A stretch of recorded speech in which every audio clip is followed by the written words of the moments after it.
আসসালামু আলাইকুম গাইস, আমি আছি নাজবা পুতুল কুমিল্লা থেকে আপনাদের সাথে। তো আপনাদের জন্য আমি আজকে একটা রেসিপি নিয়ে আসলাম, পাউরুটি দিয়ে পুডিংয়ের রেসিপি। তো আশা করছি রেসিপিটা আপনাদের কাছে খুব বেশি ভালো লাগবে। যদি রেসিপি ভালো লাগে ফেসবুক থেকে দেখলে প্লিজ আমার পেজটা ফলো করে দিবেন, আর যদি ইউটিউব থেকে দেখে থাকেন তাহলে আমার চ্যানেলটা সাবস্ক্রাইব করে দিবেন। পুডিং তৈরি করার জন্য আমি এখানে 4 পিস পাউরুটি নিয়ে নিলাম। তো এই পাউরুটির সাইডগুলিকে আমি কেটে নিব। তো একটা কাঁচির সাহায্যে আমি এই পাউরুটির সাইডগুলি কেটে নিব, আর এগুলি কিন্তু ফেলে দিবেন না। এগুলিকে শুকনো একটা প্যানের মধ্যে হালকা একটু মুচমুচে করে ভেজে তারপর গ্রাইন্ডারে গুঁড়ো করে নেবেন, তাহলে কিন্তু ব্রেড ক্রাম্বস তৈরি হয়ে যাবে। তো আমি ব্রেডের এই চারপাশের সাইডটাই কেটে নিব। তো এভাবে করে 4 পিস পাউরুটি সাইডগুলি কেটে নেওয়া হয়ে গেলে এগুলিকে আমি ছোট ছোট টুকরো করে কেটে নিব। তো আপনারা কিন্তু চাইলে এগুলিকে ছোট ছোটোভাবে হাত দিয়ে ছিঁড়েও নিতে পারেন। পাউরুটিগুলি কেটে নেওয়া হয়ে গেলে এখানে আমি আড়ঙের 1/2 লিটার দুধ নিয়ে নিলাম। তো এই দুধটাকে আমি জাল করে নিব। তো আপনারা চাইলে কিন্তু এখানে গরুর দুধও 1/2 লিটার নিতে পারেন। তো দুধটা নিয়ে নেওয়া হয়ে গেলে এখন আমি চুলাটা জ্বালিয়ে দুধটাকে জাল করে নিব, আর সেই সাথে দিয়ে দিব 1/4 কাপ চিনি।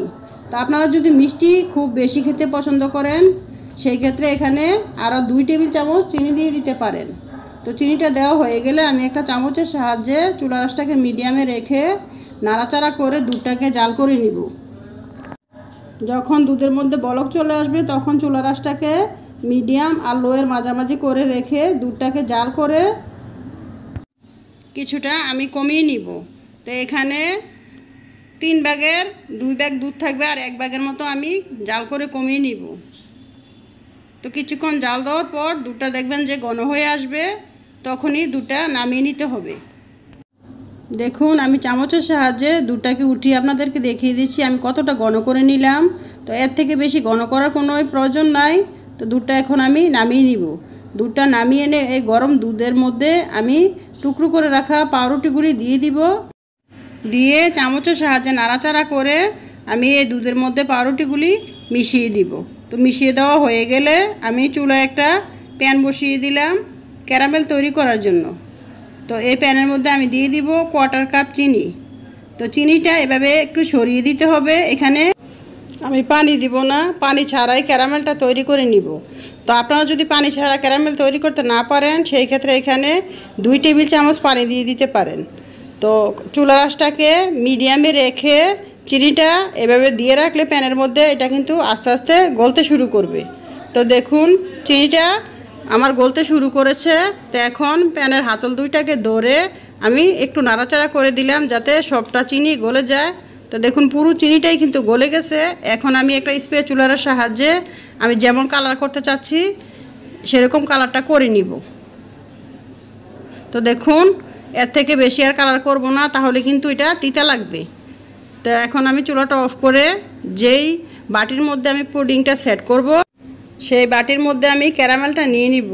তো নিয়ে এই বাটিটাকে একটু ঘুরিয়ে যাতে চারপাশে লেগে যায় এভাবে ঘুরিয়ে ঘুরিয়ে দিতে হবে। তো দেখুন ক্যারামেলটা কিন্তু সুন্দরভাবে সেট হয়ে গেছে।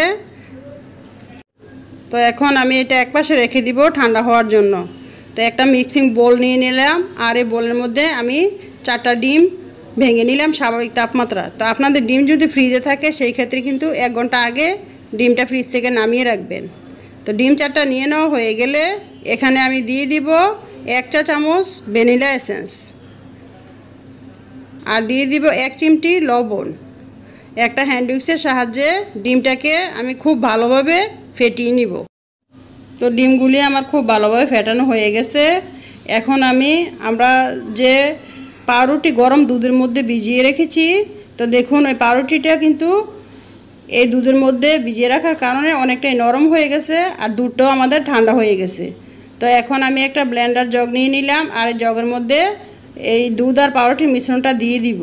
দিয়ে আমি এটাকে একটা স্মুথ পেস্টের মতো তৈরি করব। তো আমি ব্লেন্ড করে নিয়ে আসছি। দেখুন একদম স্মুথ একটা পেস্টের মতো তৈরি হয়ে গেছে।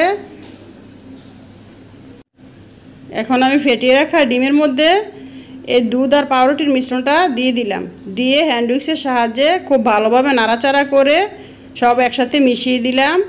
তো মিশিয়ে দেওয়া হয়ে গেলে আমি একটা ছাঁকনি নিয়ে নিব। তো ছাঁকনিটার সাহায্যে আমি এটাকে ভালোভাবে ছেঁকে তারপর পুডিং তৈরি করে নিব। তো যে বাটিতে আমি পুডিংটা সেট করব সেই বাটিতে আমি ছেঁকে নিয়ে নিলাম। তো নিয়ে নেওয়া হয়ে গেলে আমি এখন এই বাটির ঢাকনাটা লাগিয়ে দিব। তো আপনাদের বাটির যদি ঢাকনা না থাকে সেক্ষেত্রে ফয়েল পেপার দিয়ে কিন্তু মুড়িয়ে নিতে পারেন। এখন আমি চুলায় বড় সাইজের একটা প্যান বসিয়ে দিলাম। তো এই প্যানের মধ্যে আমি দিয়ে দিব পানি। তো পানি দেওয়ার আগে একটা স্ট্যান্ড বসিয়ে দিলাম। তো এখন পানিটা দিয়ে দিলাম। তো পানিটা এমনভাবে থাকতে হবে যাতে বাটিটা 3 ভাগের 1 ভাগ অংশ পানির নিচে থাকে আর 2 ভাগ পানির উপরে থাকে। না হলে যখন বলক উঠবে পানিটা তখন কিন্তু বাটির ভিতরে এই পানি ঢুকে যাবে। তো এই জন্য পানিটা একটু বুঝে দিবেন। তো আমি প্যানের ঢাকনাটা লাগিয়ে 35 মিনিট স্টিম করে নিলাম। তো এরই মাঝে কিন্তু আমার পুডিংটা হয়ে গেছে। তো এখন আমি চুলাটা অফ করে ঢাকনাটা খুলে আপনাদেরকে দেখিয়ে দিব।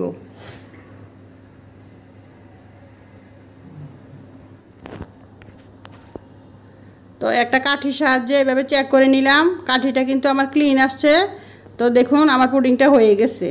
এখন আমি পুডিংটা নামিয়ে তার স্বাভাবিক তাপমাত্রায় ঠান্ডা করে 1 ঘন্টা ফ্রিজে রেখে দিয়েছিলাম ঠান্ডা হওয়ার জন্য। তো পুডিং কিন্তু ঠান্ডা ঠান্ডা খেতে বেশি ভালো লাগে। তো ফ্রিজ থেকে আমি নামিয়ে নিয়ে আসলাম। তো এখন আমি পুডিংয়ের চারপাশটা একটু ছাড়িয়ে নিব। এর জন্য একটা নাইফের সাহায্যে চারপাশটাকে একটু ছাড়িয়ে নিচ্ছি। ছাড়িয়ে নেওয়া হয়ে গেলে আমি একটা সার্ভিং ডিশে মোল্ড আউট করে নিলাম। তো দেখুন মাশাআল্লাহ করে আমার পুডিংটা কতটা সুন্দর আর কতটা পারফেক্ট হয়েছে। তো আমার এই পুডিংয়ের রেসিপিটা ফলো করে আপনারা একবার হলো ট্রাই করবেন আর আমাকে কমেন্ট করে জানাবেন। তো আমি এই পুডিংটা একটু কেটে আপনাদেরকে দেখিয়ে দিচ্ছি এর ভেতরটাও কেমন হয়েছে।